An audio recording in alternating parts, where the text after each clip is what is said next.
Halo, Assalamualaikum warahmatullahi wabarakatuh. Saya Nida Ulhasana. Di video kali ini kita akan mengulas beberapa materi yang sudah dipaparkan sebelumnya. Yang pertama, yaitu ada Pancasila dalam arus sejarah perjuangan bangsa. Pancasila adalah 5 nilai dasar luhur yang ada dan berkembang bersama dengan bangsa Indonesia sejak dulu. Sejarah merupakan deretan peristiwa yang saling berhubungan. Peristiwa-peristiwa masa lampau yang berhubungan dengan kejadian masa sekarang dan semua bermuara pada masa yang akan datang. Hal ini berarti bahwa semua aktivitas manusia pada masa lampau berkaitan dengan kehidupan masa sekarang untuk mewujudkan masa depan yang berbeda dengan masa yang sebelumnya. Nah, selanjutnya, Pancasila sebagai dasar negara. Pancasila sebagai ideologi dan dasar negara pada hakikatnya adalah sumber dari segala sumber hukum atau sumber tertib hukum, yang artinya Pancasila sebagai dasar negara mempunyai sifat imperatif atau memaksa. Pancasila juga sebagai pandangan hidup bangsa Indonesia dinilai sangat penting bagi masyarakat Indonesia sendiri karena Pancasila dijadikan petunjuk atau pedoman hidup bagi masyarakat Indonesia dalam segala kegiatan manusia. Nah, teman-teman, Pancasila juga sebagai sistem moral dan etika bermasyarakat. Yang pertama, yaitu Pancasila diyakini menjadi moral karena selain dari etimologisnya, arti dari sebenarnya adalah 5 nilai moral yang terdapat dalam butir-butir Pancasila.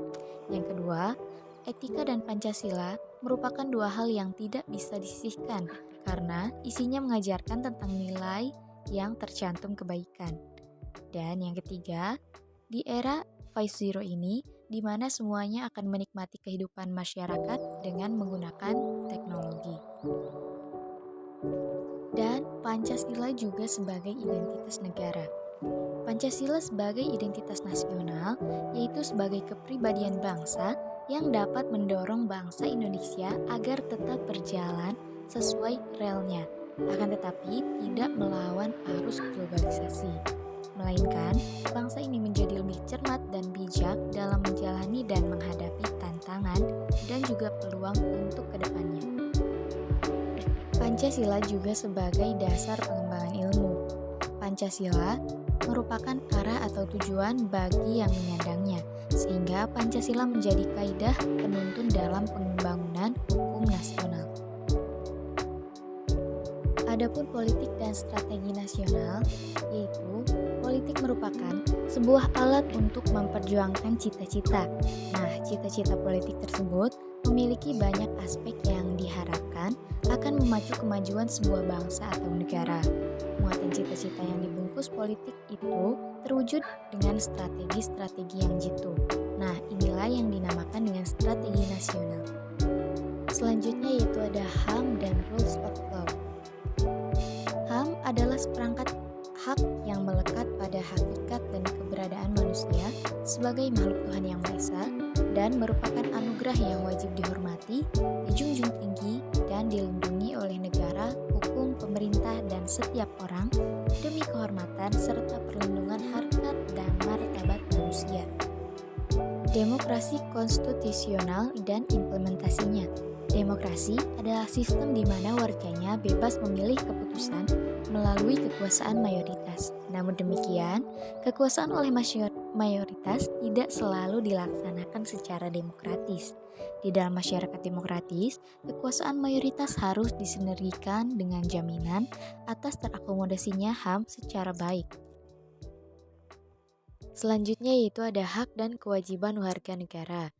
Hak warga negara bisa diartikan sebagai semua hal yang diperoleh atau didapatkan seorang warga negara, baik dalam bentuk kewenangan maupun kekuasaan. Sementara itu, kewajiban adalah hal-hal yang wajib dilakukan sebagai anggota masyarakat. Umumnya, kewajiban merupakan hal yang harus dilakukan agar bisa mendapatkan hak kita. Dan warga negara di era teknologi digital. Generasi digital adalah generasi yang lebih banyak menggunakan gadget dalam beraktivitas sehari-hari. Hal ini mengidentifikasi bahwa penggunaan teknologi informasi dalam pembelajaran di kelas sudah menjadi suatu kebutuhan sekaligus tuntunan di era global ini. Oke, mungkin itu tadi ulasan beberapa materi yang dapat saya sampaikan dalam video ini. Sekian, terima kasih.